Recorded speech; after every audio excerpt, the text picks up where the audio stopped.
सवालिया निशान नहीं लगा सकता, कोई सवालिया निशान लगाना भी नहीं चाहिए, एक बात। दूसरी बात, जो कोर्ट के फैसले थे वो सभी जात सभी समुदाय को मान्य थे, तो मैं समझता हूँ अब इस तरीके की बातें नहीं होनी चाहिए। और पार्टी आला हाईकमान के तरफ से ये बातें नहीं होती है कि किसी भी उच्च न्यायालय पे या किसी जाति पे किसी समुदाय पे आप कोई बात रखते हैं, उसका व्यक्तिगत हो सकता है।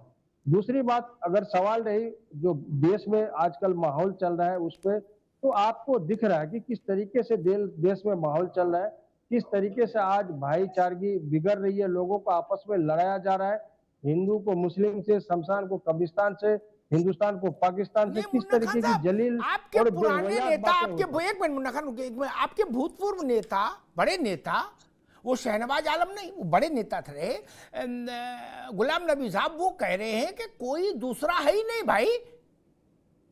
जब इस्लाम को पैदा हुए 1500 साल हुए और हिंदुस्तान में आए तो और भी कम समय हुआ, तो बोले सब कन्वर्टेड है, पहले सब हिंदू ही थे, फिर झगड़ा किस बात का, फिर काय का बंटवारा? मुन्ना खान नहीं, आप लोग गुलाम नबी आजाद साहब की बात क्यों नहीं मान लेते? आ रहा हूँ जी। देखिए, वो हमारे भूतपूर्व नेता थे, है नहीं, वो साल दूसरा था, ये साल दूसरा है।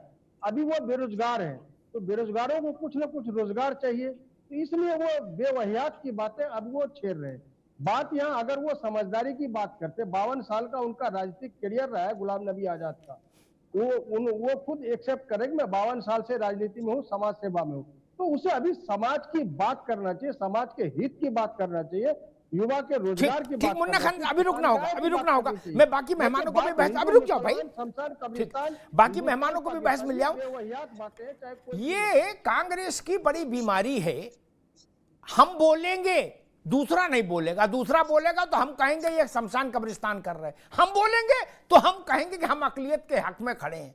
दूसरा बोले, मनोज पंडित बोले शमशान कब्रिस्तान कर रहे हो, शहनवाज आलम बोले जिंदाबाद मेरे लाल, अटारी चढ़ के नारा लगा है,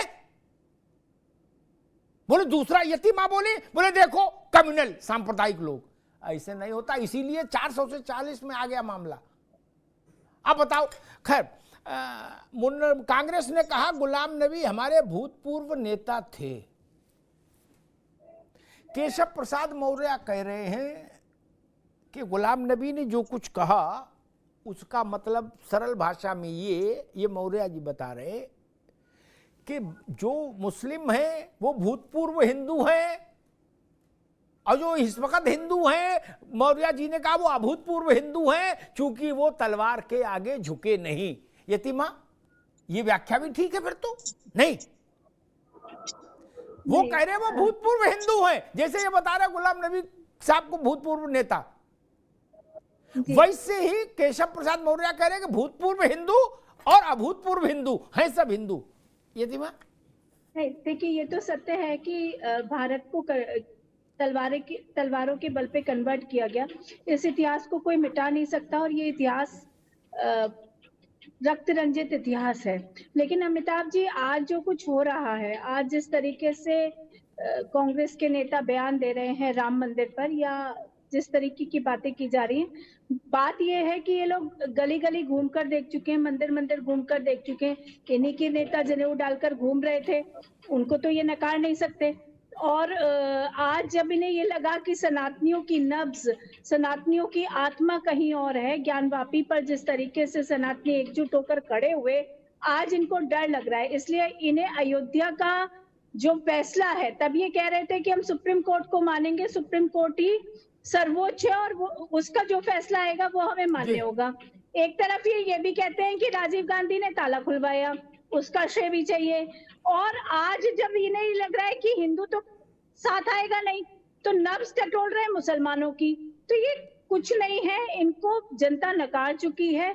इन लोगों, ये बौखलाए हुए लोग हैं अमिताभ जी, जिनको ये पता नहीं है कि भारत की आत्मा कहाँ बसती है, जिन्होंने 70 साल भारत देश पर राज किया हो, लेकिन वो आज भी ये समझ नहीं पाए कि अपने जो उनके इष्ट हैं, जो मर्यादा पुरुषोत्तम राम है, योगेश्वर श्री कृष्ण है, काशी में बैठे हुए महादेव हैं, उनकी जब जब बात आएगी तो सनातनी एकजुट होकर उसी पक्ष में जाएगा जिस पक्ष को वो मजबूत पाएगा। जी, ठीक बात। मैं मौलाना साहब के पास चलूं, उससे पहले एक बात कहूं। अटल जी ने कभी कहा था, कांग्रेस की वैचारिक स्थिति देख के मुझे याद आ गया अटल जी की एक बात।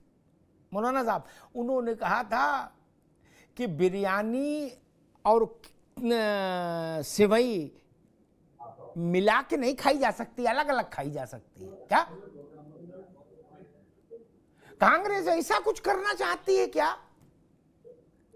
ये लड्डू भी पकड़ ले, वो लड्डू भी पकड़ ले, मंदिर का ताला हमने खुलवाया, हमें भी क्रेडिट दो, हमें भी क्रेडिट दो। अच्छा दे दिया तो बोले फैसले ही गलत था मंदिर का। तो मौलाना साहब, एक और दूसरा मसला ये कि भूतपूर्व हिंदू और अभूतपूर्व हिंदू कैसे देख रहे हैं इस पूरे विवाद को? देखिए, हिंदुस्तान में जब इस्लाम आया तो ये बात बिल्कुल सही है कि हिंदुस्तान में आने वाला जो मज़हब है इस्लाम बहुत बाद में आया। उससे पहले यहाँ पर सनातनी और जैनी कोई मज़हब मुल्तान और सिंध में इस्लाम आया। ऐसे करके यहाँ पर आहिस्ता आहिस्ता इस्लाम आया। तो इस्लाम हिंदुस्तान में एक नया मज़हब है। इससे पहले बहुत सारे मज़ाहिब यहाँ मौजूद थे। तारीख में हमने पढ़ा है, यही पढ़ा है तारीख में, तो इस बात से इनकार नहीं किया जा सकता। और ये भी बात सही है, चाहे आरएसएस प्रमुख मोहन भागवत जी ने कही हो या गुलाम नबी आज़ाद साहब कह रहे हो, कोई भी XYZ कह रहा हो कि हिंदुस्तान में जो मुसलमान हैं ये दरअसल तब्दीली मज़हब के जरिए मुसलमान हुए। यहाँ पर दरअसल एक बात समझने की कोशिश करें कि यहाँ पर जो दूसरे यानी गैर मुस्लिम जो आबादियत थी, तो गैर मुस्लिम आबादियों में जब वो इस्लाम सूफिया ने फैलाया और सूफियों के ज़रिए उन्होंने मसावात कायम की, ऊंच नीच का दर्जा ख़त्म किया और पैगम्बर इस्लाम की खूबियाँ बयान की, इस्लाम की खूबियाँ बयान की और एक जोड़ने वाली, सबको समाज को जोड़ने वाली बातें की, तहरीक चलाई, तो उससे बहुत सारे लोग जो हैं वो उन्होंने इस्लाम कबूल किया, मुतासिर हुए, प्रभावित हुए। तो ऐसे करके यहाँ पर इस्लाम फैला। तो आने वाले अरब से जो लोग थे वो चंद लोग थे, और इतनी बड़ी तादाद में आज जो 30 करोड़ की आबादी हिंदुस्तान में मुसलमानों की है, तो ये आबादी वो सब यहीं की है जो कन्वर्टेड हैं।